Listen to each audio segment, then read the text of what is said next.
안녕하세요. 유평교회 학생의 가스펠 프로젝트 신약 2권 10과 말씀을 시작하겠습니다. 오늘은 너의 죄를 사한다 라는 제목으로요. 마가복음 2장 1절부터 12절의 말씀을 함께 살펴보도록 하겠습니다. 우리는 계속해서 예수님께서 행하셨던 이적들을 통해서 예수님이 어떤 분이신지를 배우고 있습니다. 예수님 당시의 사람들 입장에서 보면요. 예수님은 그저 사람이었어요. 그래서 예수님께서 스스로 하늘에서 내려온 떡이라고 말씀을 하셨을 때 사람들이 어떻게 반응을 했냐면은 이는 요셉의 아들 예수가 아니냐, 그 부모를 우리가 아는데 자기가 지금 어찌하여 하늘에서 내려왔다 하느냐 라고 그렇게 수군거렸습니다. 그들의 입장에서는 너무나 당연한 반응이에요. 그들의 말 그대로 예수님은요, 그들이 잘 아는 요셉의 아들일 뿐이었기 때문입니다. 죄가 없으셨던 예수님이셨던 것을 생각해 보면은 조금 착한 요셉의 아들, 바른 생활 요셉의 아들, 지혜로운 요셉의 아들일 수는 있었겠지만 그렇다고 해서 예수님을 하나님의 아들로 그렇게 생각하지는 않았을 겁니다. 예수님은 그들에게 있어서 사람이셨습니다. 예수님이 사람이신 것은 사실이에요. 하지만 예수님은 사람이기만 하셨던 것은 아닙니다. 예수님께서 공적인 사역을 시작하시면서 침례를 받고 물에서 올라올 때 하늘에서 이는 내 사랑하는 아들이요 내 기뻐하는 자라 라는 음성이 들려왔습니다. 하나님께서 예수님을 하나님의 아들로서 그렇게 선포를 하셨던 장면인 거죠. 그래서 예수님께서 하셨던 일들과 말씀들은요, 예수님이 사람이실 뿐만 아니라 진정한 하나님의 아들이심을 증명하는 것들이었습니다. 예수님이 하나님의 아들이심은요, 크게 보면요, 예수님의 능력과 성품 그리고 하셨던 말씀을 통해서 드러났다라고 할 수 있어요. 예수님은 사람들이 할 수 없는 일들을 하셨고요, 또 그분의 성품은 하나님의 성품을 그대로 드러냈습니다. 또 예수님의 말씀은요, 그 누구와도 달랐어요. 사람들은 예수님의 가르치심에 놀라면서 그와 같이 말한 사람이 지금껏 없었다라고 그렇게 말하기도 했습니다. 오늘 본문 말씀을 통해서도요, 우리는 예수님이 하나님의 아들이심을 그분의 능력과 성품 그리고 하셨던 말씀을 통해서 알 수 있고요, 그리고 거기에 더해서 그분의 권위를 통해서도 알 수 있습니다. 먼저 1절과 2절을 통해서 사건의 배경을 살펴볼게요. 수일 후에 예수께서 다시 가버나움에 들어가시니 집에 계시다는 소문이 들린지라 많은 사람이 모여서 문 앞까지도 들어설 자리가 없게 되었는데 예수께서 그들에게 도를 말씀하시더니, 갈릴리의 여러 지역을 이렇게 다니시면서 사역을 하신 후에요, 예수님은 가버나움으로 돌아오셨습니다. 가버나움은요, 갈릴리 호수의 북서쪽에 위치한 그런 도시이고요, 당시에 로마 군대가 주둔을 하고 있고 또 세관도 있었던 그러한 큰 도시 중에 하나였습니다. 마태가 이곳에서 부르심을 받았고요, 베드로도 이곳에서 살고 있었던 것으로 보입니다. 어쩌면 예수님도 이곳으로 이사하셨는지도 몰라요. 여튼 이 가버나움은요, 예수님의 이 갈릴리 사역의 중심지, 헤드쿼터, 본부라 그러죠. 그러한 역할을 했었고요. 가버나움에서도 예수님은 많은 이적들을 행하셨습니다. 그런데 그곳의 사람들은 회개하지 않아서 멸망하게 될 것이라고 예수님께서 예언하기도 하셨었죠. 그런 가버나움으로 오신 예수님은 집에 계셨습니다. 아마 쉬시려는 의도가 있었던 것으로 보여요. 그렇지 않았으면 많은 사람을 만날 만한 그런 장소로 가셨을 텐데 그러지 않고 집에 계셨기 때문에 그래요. 진정한 사람으로서 육체적인 한계도 예수님은 지니고 계셨습니다. 그렇기 때문에 이 갈릴리 사역을 마치고 약간의 휴식을 취하려고 하셨다라고 그렇게 볼 수 있어요. 그런데 이미 예수님에 대한 소문이 많이 퍼져 있는 상황이었습니다. 그래서 사람들이 예수님을 그냥 두지를 않았습니다. 예수님이 계신 곳에 사람들이 몰려들었고요, 문 앞까지 가득 찰 정도였다라고 마가는 말합니다. 오병이어의 기적 때도 그렇지만 예수님은요, 그렇게 예수님을 찾아온 사람들을 항상 불쌍하게 여기셨고요, 그들을 돌봐주셨습니다. 예수님을 찾아온 사람들은요, 각자의 원함과 필요 같은 것들이 있었어요. 많은 사람들이 병고침을 원했을 거고요, 또 먹을 것을 원하기도 했을 겁니다. 그 중에서 영적인 갈급함으로 예수님을 찾아온 사람들도 분명히 있었을 겁니다. 누가는요, 예수님을 찾아온 사람 중에 예루살렘에서 온 바리새인과 율법 교사들도 있었다라고 그렇게 기록을 했어요. 쉽게 말하면은 그들은 예루살렘에서 파견온 첩자들이었던 거예요. 이 유대의 종교 지도자들은요, 새롭게 등장해서 이 사람들의 인기를 얻고 있는 예수님을 주시하고 있었고요, 이렇게 사람들을 보내서 예수님을 감시하면서 비난할 거리, 고소할 거리, 그런 것들을 찾고 있었습니다. 예수님은 때로 그들과 이렇게 적극적으로 부딪히기도 하셨는데 사실 오늘 본문에서도 그런 모습을 찾아 찾아볼 수 있습니다. 어떤 목적으로 예수님을 찾아온 사람이든지 간에 예수님은 그들의 육적인 필요와 영적인 필요를 돌보아 주셨습니다. 이번에도 마찬가지예요. 마가는요, 예수님께서 그들에게 도를 말씀하셨다라고 했는데, 여기서 말하는 도는 도를 아십니까? 거기서 말하는 도가 아니고요. 이 참된 길, 하나님 나라의 복음을 의미를 합니다. 예수님께서 그것을 가르치셨다라는 말이고요. 누가는요, 병을 고치는 주의 능력이 예수와 함께 하더라라고 기록을 했어요. 즉 예수님은 항상 하시던 것처럼 그렇게 사람들의 병도 고쳐주시고 복음을 전하는 일을 하셨던 겁니다. 그것이 예수님의 일상이었습니다. 여기서 이제 마가는 새로운 인물들을 언급을 합니다. 3절을 보시면 사람들이 한 중풍병자를 네 사람에게 메워가지고 예수께로 올세. 중풍이라고 하면요, 현대의학 용어로는 뇌졸중에 아마 가까울 텐데요. 사실 이 용어 자체는 병의 원인보다는 증상을 나타내는 그런 표현이에요. 즉 어떤 원인인지는 알 수 없지만 몸의 전부나 일부가 마비된 그러한 상태를 지칭을 합니다. 뒤에 상황을 보면요, 이 사람은요, 하반신이 마비되었었던 사람으로 우리가 추정해 볼 수 있습니다. 스스로 걸을 수가 없었던 중풍병자를 네 사람이 들것으로 실어서 예수님께로 데리고 온 그런 상황인 거예요. 네 사람과 이 중풍병자가 어떤 관계였는지는 알 수가 없는데요. 이어지는 상황을 보면은 단순히 돈을 받고 중풍병자를 들것에 실어서 옮겨주는 그러한 일을 했었던 사람들은 아닌 것 같아요. 그들은요, 중풍병자가 낫기를 정말로 원했던 그런 사람들입니다. 그렇기 때문에 편의상 그냥 친구들이라고 지금부터 말하겠습니다. 이 중풍병자와 친구들은 예수님에 대한 소문을 들어서 알았고요. 또 그것을 믿었기 때문에 예수님께 가야겠다라고 결심을 하고 예수님께 나왔습니다. 그런데 문제가 있었어요. 이미 너무 사람들이 많이 모여 있어가지고 집으로 들어갈 입구조차 막혀 있는 그러한 상황이었었다라는 겁니다. 응급 상황이니까 좀 비켜주세요라고 그렇게 할 수도 없었을 거예요. 이미 많은 병자들이 그곳에서 예수님께서 낫게 해주시기를 기다리고 있었을 거고요. 또 중풍병자의 경우에 이미 마비를 경험한 지가 오래되었다면 지금 조금 더 기다린다고 해서 큰 문제는 없을 것이기 때문에 그렇습니다. 그러니까 응급 상황이라고 말하기는 좀 어려운 거예요. 그런데 이 중풍병자와 친구들은 그렇게 생각하지 않았던 것 같아요. 그들은 아주 절박해서요, 지금이 아니면 기회가 없을 거다라고 그렇게 생각을 했습니다.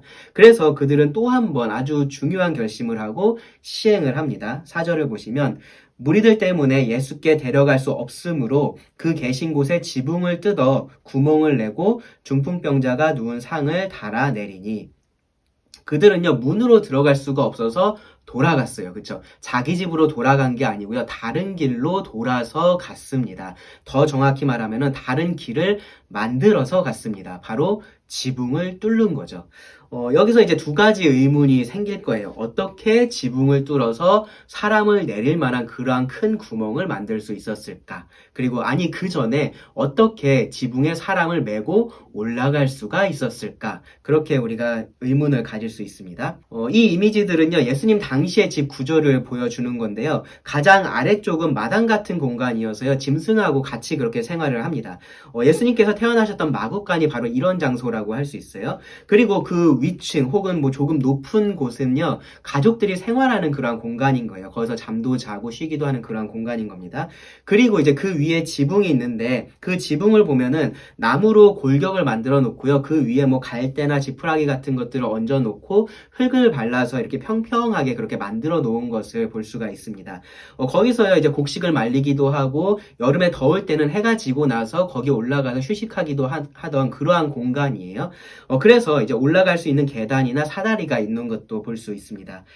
예수님이 계셨던 집도 이런 구조의 집이었을 거예요. 안쪽에 사다리가 있는 게 아니라 바깥쪽으로 계단이 있었을 거고요. 이 계단을 통해서 중풍병자를 메고 올라갈 수가 있었을 겁니다. 지붕을 뚫는 것은요, 간단하다고는 할 수 없겠지만 충분히 가능한 일이기는 하겠죠. 기본적으로 이렇게 흙으로 된 벽을 뚫는 것하고 크게 다르지 않기 때문이에요. 실제로 이제 이 지역의 사람들은 매년 그렇게 지붕을 보수 공사를 했었다라고 합니다.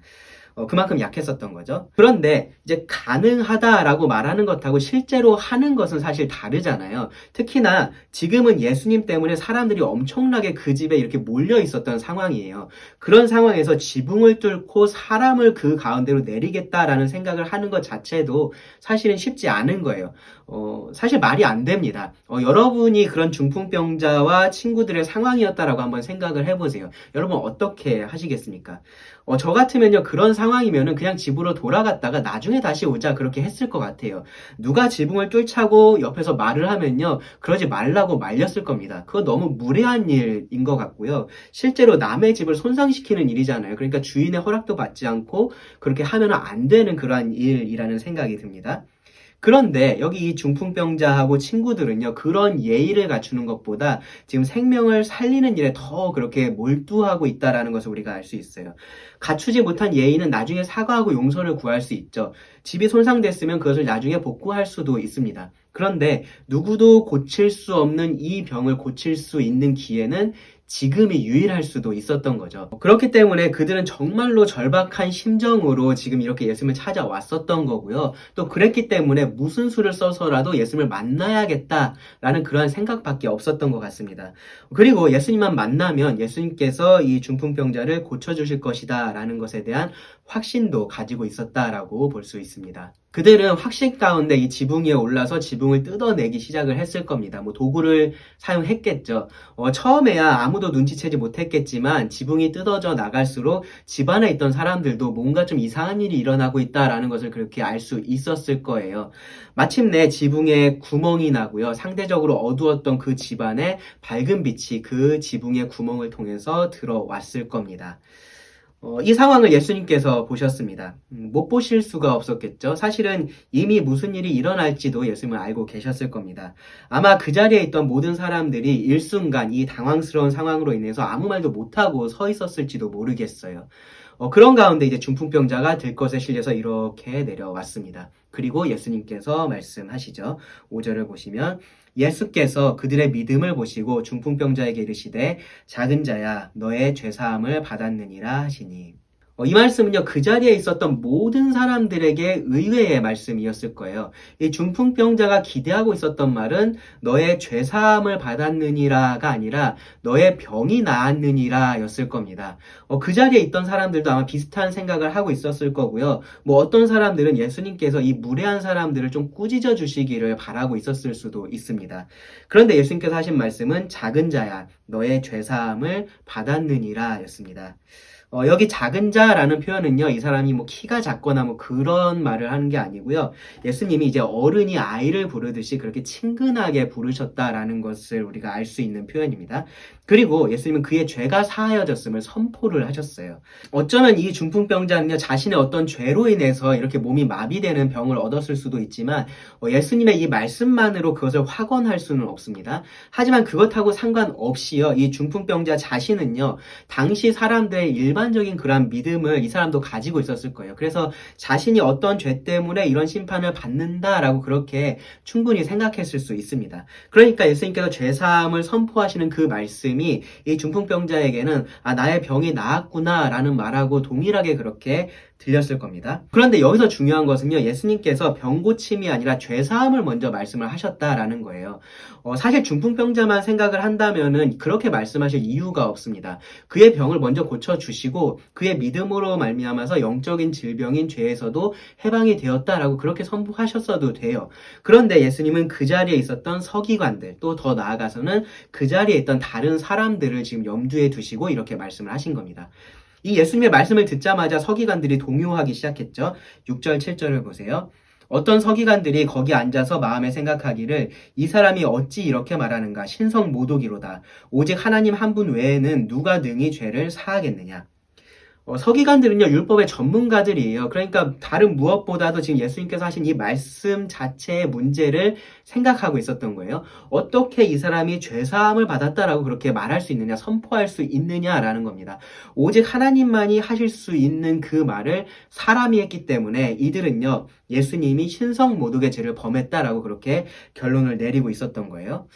정말로 그럴까요? 정말로 하나님 한 분 외에는 아무도 죄를 사할 수 없을까요? 맞아요. 궁극적으로는 모든 죄가 하나님께 범하는 것이기 때문에 용서도 하나님만이 하실 수 있는 것이 맞습니다. 나한테 잘못한 사람을 다른 사람이 용서해 줄 수 없는 것하고 같은 원리인 거예요. 서기관들의 생각은 틀리지 않았습니다. 그런데 그들이 틀렸던 것은 뭐냐면은 예수님을 그저 사람으로만 생각을 하고 있었다라는 거예요. 서기관들은요, 마음의 생각만 하고 있었지만 예수님은 그들의 생각을 아셨고요. 이렇게 말씀하셨습니다. 8절, 9절 보시면 그들이 속으로 이렇게 생각하는 줄을 예수께서 곧 중심이 아시고 이르시되 어찌하여 이것을 마음에 생각하느냐. 중풍병자에게 너의 죄사함을 받았느니라 하는 말과 일어나 너의 상을 가지고 걸어가라 하는 말 중에서 어느 것이 쉽겠느냐. 여러분, 뭐가 더 쉬울까요? 예수님은요, 실제로 죄를 사하는 것하고 중풍병자를 걷게 하는 것 중에 어떤 게 더 쉽냐라고 물어보신 게 아니에요. 둘 다 사람으로서는 할 수 없는 일들입니다. 예수님은요, 어떤 말을 하는 것이 더 쉽냐라고 그렇게 묻고 계신 겁니다. 당연히 사실 여부를 확인할 수 없는 말을 하는 게 더 쉽죠. 예수님은요, 이 논리를 사용해서 예수님이 죄를 사하는 권세가 있는 하나님이심을 증명하겠다라고 말씀을 하세요. 10절하고 11절을 보시면 그러나 인자가 땅에서 죄를 사하는 권세가 있는 줄을 너희로 알게 하려 하노라 하시고 중풍병자에게 말씀하시되 내가 너에게 이르노니 일어나 너의 상을 가지고 집으로 가라 하시니. 자, 이제 결정의 순간이 왔습니다. 만약에 서기관들이 생각하는 것처럼 예수님께서 그저 사람으로서 하나님인 척 하신 거라면 아무 일도 일어나지 않을 거예요. 그런데 정말로 중풍병자가 일어나서 상을 가지고 집으로 간다면 예수님이 죄를 사하는 권세가 있으신 하나님이심을 이 서기관들은 인정해야만 했습니다. 사실 그들은요, 이미 놀란 상태였을 거예요. 그들은요, 예수님이 신성모독을 했다라고 그렇게 생각만 하고 있었는데, 말은 하지 않았어요. 생각만 하고 있었는데, 예수님은 그들의 생각을 아시고 지금 이렇게 반박을 하고 계신 것이기 때문에 그렇습니다. 그리고 이제 그들 앞에 반박할 수 없는 증거가 펼쳐집니다. 그가 중풍병자죠. 일어나 곧 상을 가지고 모든 사람 앞에서 나가거늘 그들이 다 놀라 하나님께 영광을 돌리며 이르되 우리가 이런 일을 도무지 보지 못하였다 하더라. 중풍병자는요, 정확히 예수님께서 말씀하신 대로 했습니다. 그쵸? 일어났고요. 그리고 상을 들었고요. 그 집을 나갔습니다. 누가는요, 그가 하나님께 영광을 돌리며 자기 집으로 돌아갔다라고 그렇게 기록을 했습니다. 그리고 그 광경을 목격한 모든 사람들도 같은 반응을 보일 수밖에 없었습니다. 그들은 놀랐고요. 이 일을 행하신 하나님께 영광을 돌렸습니다. 오늘 본문은 명백하게 예수님이 그냥 사람이 아니라 하나님이심을 말해줍니다. 예수님은 병을 고치시는 그 능력을 통해서 하나님의 능력을 보이셨고요. 또 예수님은요, 자기를 찾아온 사람들을 불쌍히 여기시고 그들의 필요를 돌보시는 것으로서 하나님의 성품을 보여주셨습니다. 또 예수님은요, 반박할 수 없는 지혜의 말을 통해서 하나님의 지혜도 보여주셨어요. 여기에 더해서 예수님은 죄를 사하는 권위가 있다라는 것을 통해서 하나님의 권위를 보여주셨습니다. 예수님께서 하신 모든 것이요, 예수님이 진정한 하나님의 아들이심을 증명했습니다. 그리고요, 지금 이 시점에서는 아마도 아무도 이해하지 못했던 것이 하나 더 있습니다. 예수님은요, 중풍병자에게 너의 죄사함을 받았느니라 라고 말씀을 하시면서요, 그것이 말하기는 더 쉬운 것이다 라는 논리를 펼치셨었어요. 그런데 예수님은 알고 계셨습니다. 실제로 죄사함 자체는 쉬운 일이 아니라는 것을 예수님은 알고 계셨습니다. 어떤 면에서 보면요, 병을 고치는 것보다 훨씬 더 어렵다라고도 말할 수 있어요. 병을 고치는 것은 능력만 있으면 되는 건데 죄사함은 그렇지 않기 때문입니다. 거룩하고 공의로우신 하나님은요, 그냥 죄를 없는 셈 치실 수는 없기 때문입니다. 우리가 생각하는 용서는 그냥 눈 감아주는 건데요, 하나님의 용서는 그렇지가 않아요. 죄는요, 반드시 대가를 치러야 됩니다. 그런데 그 죄의 대가는 죽음이어서 어떤 사람도 하나님 앞에서 죄사함이라는 것을 받을 수가 없어요. 그래서 하나님께서 선택하신 것이 바로 아들 예수님의 대속의 죽음입니다. 이사야 53장 5절 6절 보시면 그가 찔림은 우리의 허물 때문이요 그가 상함은 우리의 죄악 때문이라. 그가 징계를 받음으로 우리는 평화를 누리고 그가 채찍에 맞음으로 우리는 나음을 받았도다. 우리는 다 양 같아서 그릇 행하여 각기 제 길로 갔거늘 여호와께서는 우리 모두의 죄악을 그에게 담당시키셨도다. 너의 죄사함을 받았느니라 라는 말은요, 너무나 쉬운 말처럼 들리지만 사실 그 말을 하시기 위해서 예수님은요, 우리 모두의 죄악을 담당하시고 십자가에서 죽으셔야만 했다라는 얘기입니다. 하나님이신 예수님께서 사람이 되셨던 이유가 바로 여기에 있습니다. 그것은요, 예수님께서 보여주신 또 다른 하나님의 모습입니다. 바로 하나님의 사랑입니다. 오늘 말씀을 통해서 여러분 이 예수님을 기억하시기 바랍니다. 하나님이시면서 우리 죄를 대속하기 위해서 사람이 되신 예수님을 여러분 기억하시기 바랍니다. 그리고 또 하나 그 예수님을 전적으로 믿고 예수님께 나아왔던 중풍병자와 그 친구들의 믿음을 여러분 기억하시기 바랍니다. 그들은요 인생에서 가장 중요한 것을 위해서요 다른 것들은 나중으로 미뤘어요. 예수님을 만나는 것은 그럴 만한 가치가 있는 일이었기 때문입니다. 사실 예수님을 만나려면요 중풍병자가 되어야 한다거나 혹은 다른 어떠한 어려운 일을 해야 한다라고 해도 그렇게 해야 되는 일인 거예요. 우리의 영혼이 바로 그 예수님을 만나는 것에 달려있기 때문입니다. 그런데 예수님은 우리에게 그렇게 하라고 하지 않으세요. 그저 믿음으로 예수님께 나아오라고 그렇게 말씀하십니다. 죄의 모든 문제는 예수님께서 다 해결하셨으니까 예수님께 나와서 고침을 받고 쉼을 누리라고 예수님 말씀하십니다. 이 놀라운 은혜를 거절하는 어리석은 자들이 여러분 되지 않으시기를 바랍니다. 그럼 기도하고 말씀을 마치겠습니다. 하나님 또 오늘 주신 말씀에 감사드립니다. 하나님께서 우리 죄를 사하시는 분임에 감사합니다. 예수님께서 우리를 위한 대속물이 되어주심에 감사합니다. 이 말씀을 듣는 모든 사람들이 예수님을 통해 하나님 앞에 나와서 죄사함의 기쁨을 누릴 수 있는 그런 은혜를 풍성히 내려주시기를 간절히 기도합니다. 들은 말씀을 주님께 의지하며 예수님 이름으로 기도합니다. 아멘.